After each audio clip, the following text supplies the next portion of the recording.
Alright, so we're finally going to get to this front straight axle. And yet again, this is another video. Just like all the videos that I've put out so far on this build, it's another example of me not knowing at all what I'm doing. I have no idea how to put this together. There's not even pictures really of this particular axle put together, and there aren't many instructions, so I figured I would just start out by taking everything out of the boxes and laying it all out and seeing what I'm working with. A lot of these pieces and parts I've never seen before, and I have no idea where they go, but I have a feeling that I'll figure it out as I go along. And then I can also, after I put it together my way, whether it's right or wrong, I can, kind of show it to somebody who has done it before, and they can kind of tell me, yeah, that's backwards or whatever. But as this goes on, I learned that anyway. Like, you can't put this thing together the wrong way. It kind of has to be done a certain way. So it kind of, you're forced to like figure it out almost. But you could go about doing it many different ways. I probably chose the hardest way. Like, for example, the way I'm putting these U-bolts onto these perches, like upside down, like I should have flipped the leaf springs upside down and worked on top of it instead of underneath it, like I am here. It's just one of many things that I didn't do right, that I wouldn't do the same way if I ever do this again. Yeah, trying to get your fingers in there, and it would be a lot easier if it was just upside down, because those perches are just resting on the axle. Obviously, they're not welded on yet. That has to happen down the road, and it doesn't really matter where they're setting, because this is all going to be adjusted, underneath the car. We have to zero this in so that it's perfectly straight and they're perfectly apart, and all that fun stuff, which I don't even know how we're even going about that. That's going to be in a later episode, but for now I just figured I would do what I could by myself and get this semi-assembled.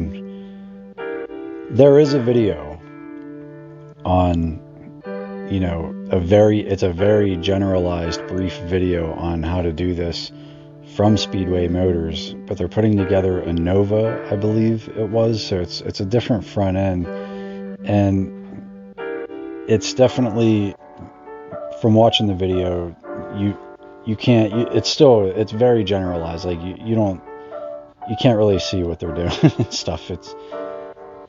And the parts are different. They're not the same looking as these. I think the axle is even different. But one of the biggest things that I kept screwing up was which way on each end of the axle itself there are holes, bolt holes for the spindles to go on, and they're kind of at like I'm not sure what degree of an angle, but they're on an angle, and they could either be pointing inward or outward, however you have the axle flipped. So I was kind of confused on which way that went, and I tried to find examples online of it, like other images of it already put together, and you can't even see what the angle is in the picture, because the disc brakes are already on there, and the rotors are already on there. So it's kind of it's all guesswork. But either way, you can put this all together, and then you can just flip the axle however way it needs to be. But the thing is when you're putting the spindles on, and you'll see later, the spindles have a bearing underneath the bottom. The bearing can't be on the top, and there's a certain way that they have to go. When you put the spindle on, it can either angle upward, which would give it a ridiculous amount of camber, or it can look straightish. And it still doesn't even really look perfectly straight, but from looking at enough pictures, I'm guessing that that's the way it goes. But who knows? I might be tearing this all back apart, which I was, kind of expecting to do in the first place. But as long as I can just kind of get it together so that there aren't parts laying everywhere.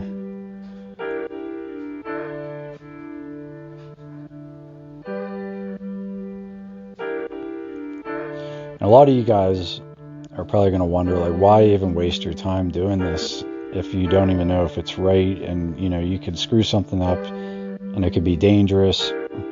But I mean, I am an idiot to a certain extent, but at the same time I also kind of have a little bit of knowledge of this stuff. You know, it's not my first day ever looking at an axle. But it's just, you know, anymore everybody seems to think they know what they're doing because they can watch a YouTube video, and I know that there's a lot more that goes into it.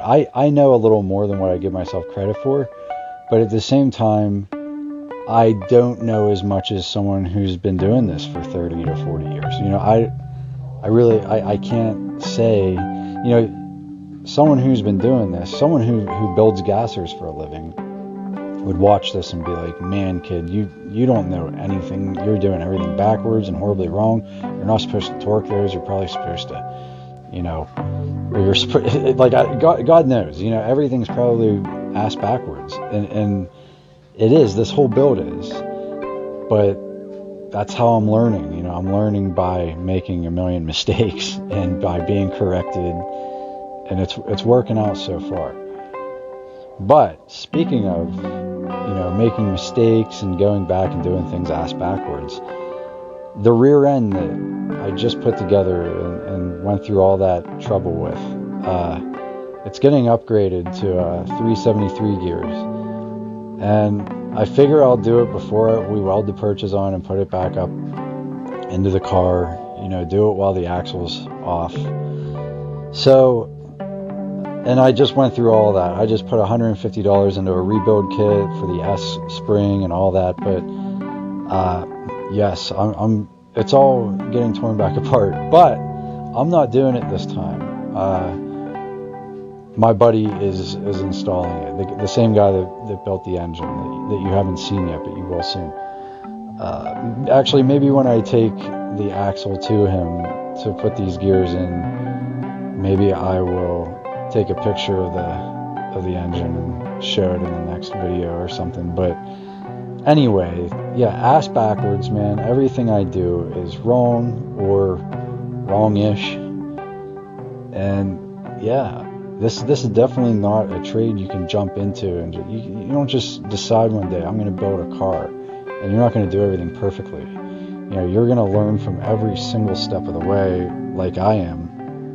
And the video you're watching right now, I haven't learned anything from yet because I haven't been corrected and I haven't found out yet whether it was right or not, which I'm highly leaning towards not correct. So we'll see. But like I said, from the few pictures that I did look at, this is how it pretty much was. It's exactly how it was in the pictures, actually, but I don't want to say that.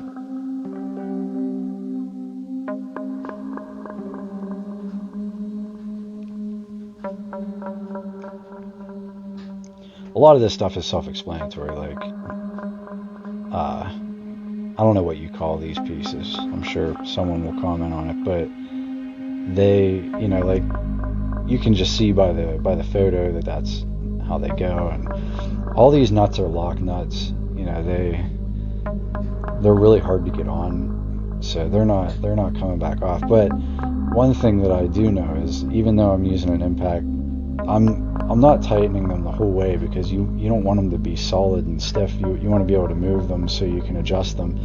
And the same goes for the U-bolts. I didn't torque them down the whole way, because these things are going to be, you know, God knows how much I'm going to have to move them. And you know, they're not, when you tighten the U-bolts down, that leaf spring can be, you know, completely crooked in there, and you can't tell by eye. So that's something that you have to tighten down once it's welded to the car or bolted to the car frame. But what do I know? I mean, I don't really, who am I to give advice? Maybe you should tighten it all down and make it all the way it's supposed to be before you see it on the car, but I don't. I know that that's not the way it works.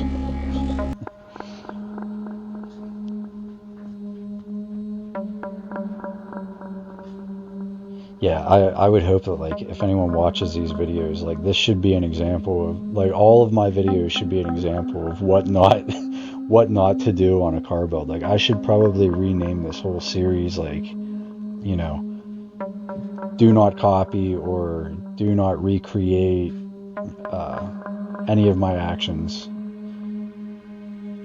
Do not take any of my advice. Sometimes I think I try to talk myself into thinking that maybe I could be right here and there, but I ultimately always find out, and I'm always reminded that I left something out, or that I didn't do this step correctly. And it's so true. I mean, I watch these videos sometimes while I'm editing them, and I'm thinking to myself, like, man, you just look like an idiot doing it that way, and then you could have done that so much easier. Like, it's almost frustrating watching myself do some of this stuff because it's just so backwards, and I know it is when I'm doing it, but I do it anyway, and I'm like, dude, like, why do you waste time? But like I said, if I ever, like, if I do have to tear this down and rebuild it or whatever, it'll be that much easier because I already did it.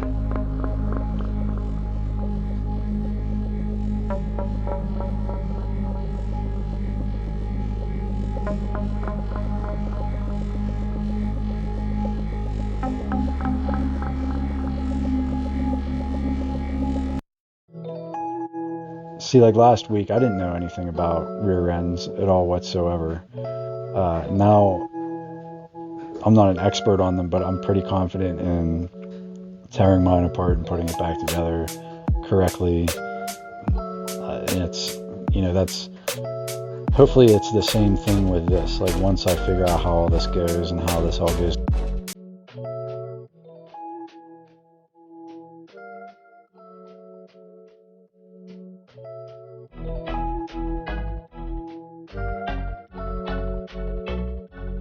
I'm just slowly learning how to do all this crap.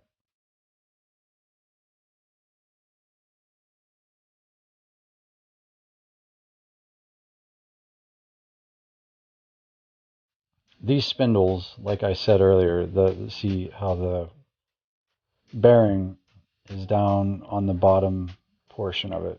Now, I flipped these and tried them every which way, I mean, probably 3 or 4 different times, and there's, like a bolt, or it's a pin that goes down in there that holds everything together, and you have to have it set with a set screw, and it goes into this little slot, and I can't tell you how much. Yeah, and then you have these springs, but I couldn't tell you how many times I tore this apart and put it back together. I didn't film all of it. I probably should have, and time-lapsed it just so you guys can see, what an idiot I am. But you can probably already figure that out, without me showing you. You can just tell by how I talk about this stuff. I have no idea what I'm doing.